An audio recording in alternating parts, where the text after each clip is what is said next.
Selamat pagi, terlebih dahulu saya akan memperkenalkan diri saya. Nama lengkap saya Angelina Feti Ayuni, NIM saya 18030303147.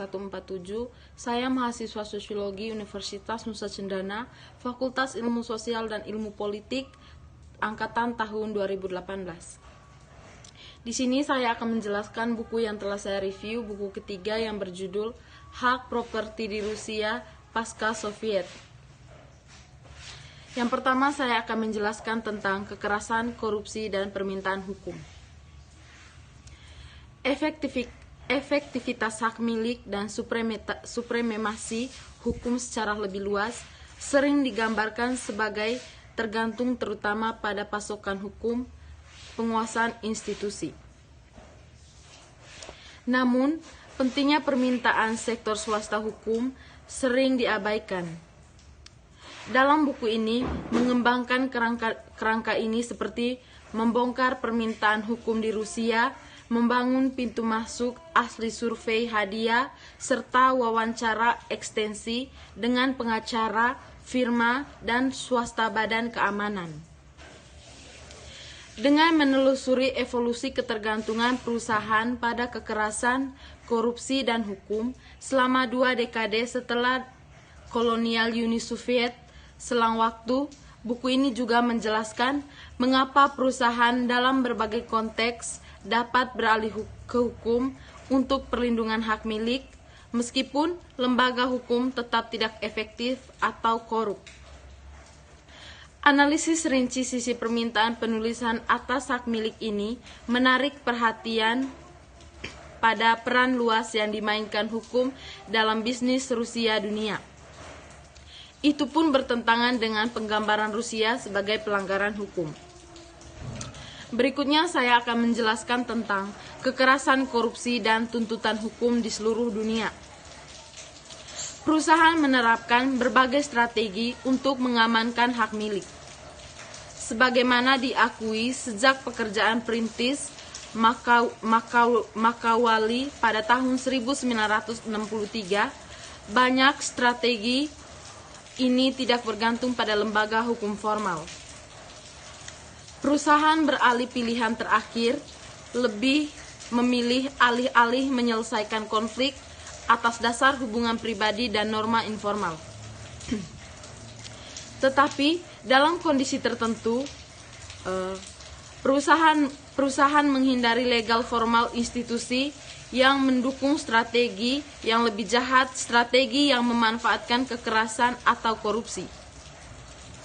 Selama Deman Emas California tahun 1848, Ambek pada 1988 menemukan bahwa kemampuan untuk menggunakan kekerasan adalah dasar untuk semua properti hak RT dan kekerasan, dan karena itu setiap penambang membawa setidaknya satu senjata.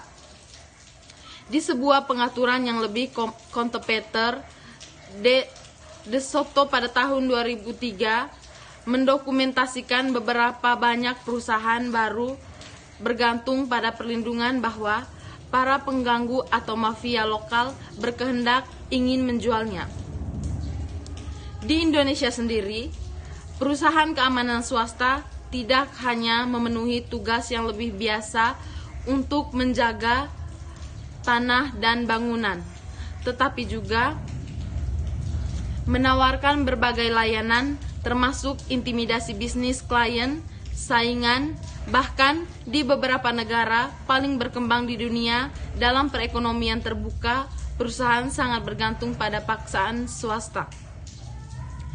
Menurut Ke Mihaup dan West pada tahun 2000, analisis Jepang pengaruh kejahatan terorganisir terlihat jelas dan kebangkrutan serta penagihan hutang.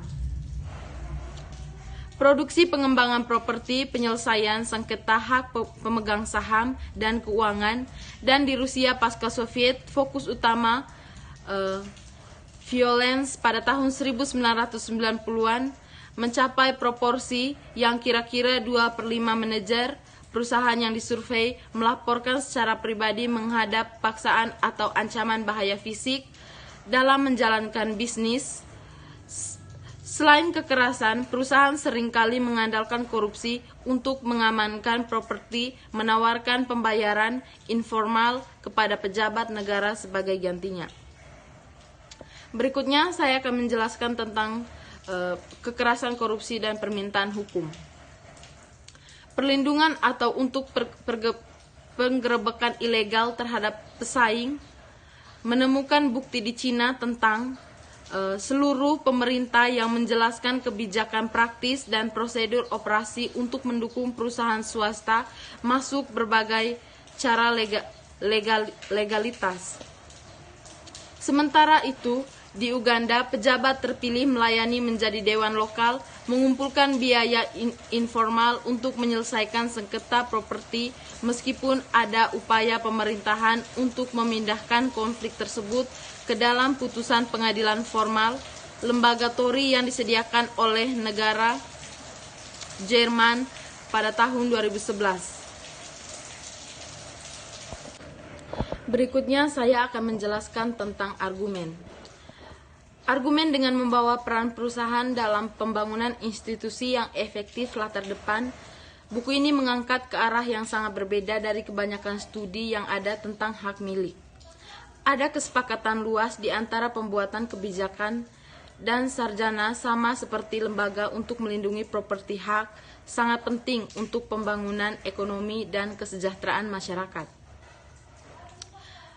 Hak milik bagaimanapun berusaha untuk memahami keamanan properti dengan menganalisis kondisi di mana para penguasa dan pemerintah mengembangkan lembaga yang efektif.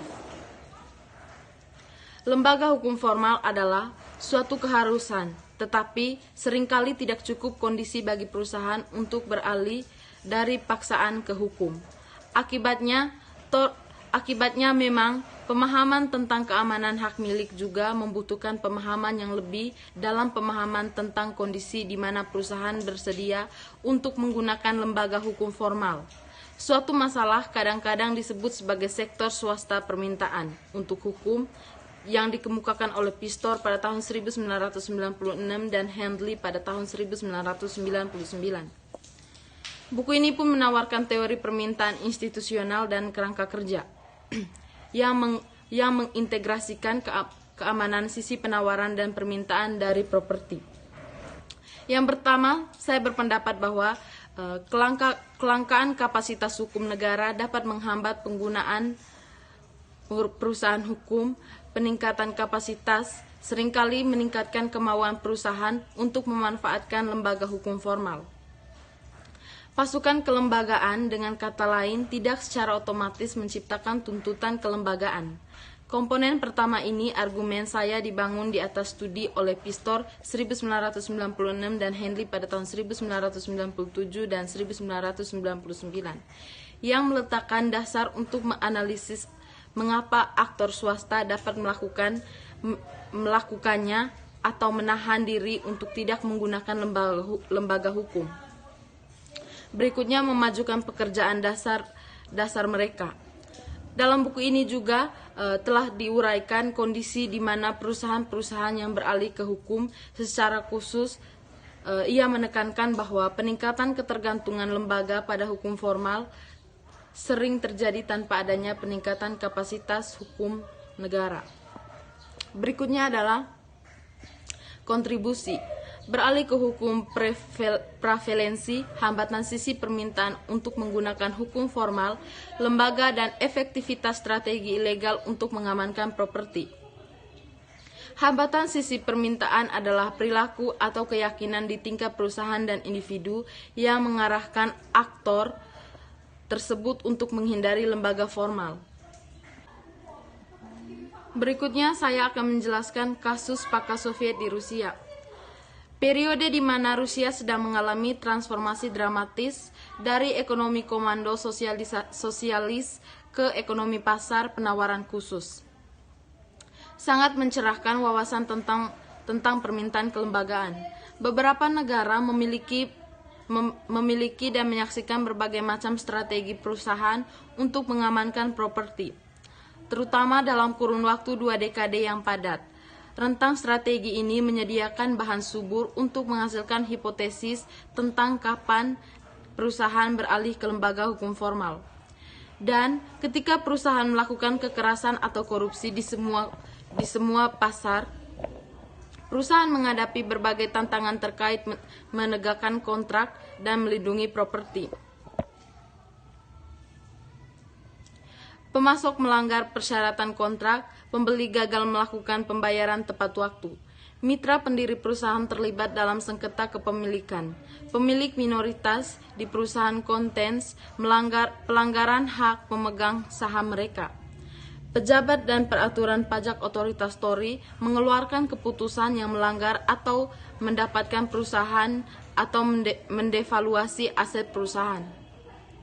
Tetapi, sementara konflik yang terkait dengan kontrak hak milik adalah sebuah bagian tak terelakkan dari transaksi pasar, dan sifat perselisihan tersebut sering telah mengambil bentuk ekstrim di Rusia pasca Soviet pada tahun 1994. Kementerian Dalam Negeri mencatat lebih dari 500 pembunuh kontrak itu, sebagian besar melibatkan sengketa komersial pada tahun 1998. Dan pada tahun 1996, satu survei terhadap pemilik toko Rusia mengungkapkan bahwa lebih dari setengahnya para responden baru-baru ini menghadapi serangan pemerasan mafia. Dimulai pada akhir 1990-an, perusahaan Rusia menghadapi gelombang perampokan perusahaan ilegal yang melibatkan pencurian secara harfiah dari seluruh perusahaan. Contohnya termasuk menempa sebuah komdaftar pemegang saham atau memanfaatkan celah legislatif untuk bangkrut perusahaan yang sehat secara finansial dan kemudian menjarah aset mereka dengan menyamar sebagai perusahaan memberi pensiun pada kreditor. Sedangkan dari pertengahan 2000-an dan seterusnya, tak terhitung jumlahnya, pengusaha menghadapi penangkapan atas tuduhan palsu sebagai penegak hukum pejabat, bertindak atas nama mereka sendiri atau atas nama membayar pribadi klien, berusaha untuk memperoleh aset perusahaan dengan harga di bawah pasar atau menghilangkannya persaingan klien mereka. Secara kolektif, buku ini mengacu pada upaya perusahaan untuk menyelesaikan konflik terkait, mengakuisisi aset, melindungi properti, dan menegakkan kontrak sebagai strategi keamanan IT. Saat ini, ilustrasi skema evolusi perubahan Rusia, strategi untuk mengamankan properti, menawarkan awal untuk analisis mendatang.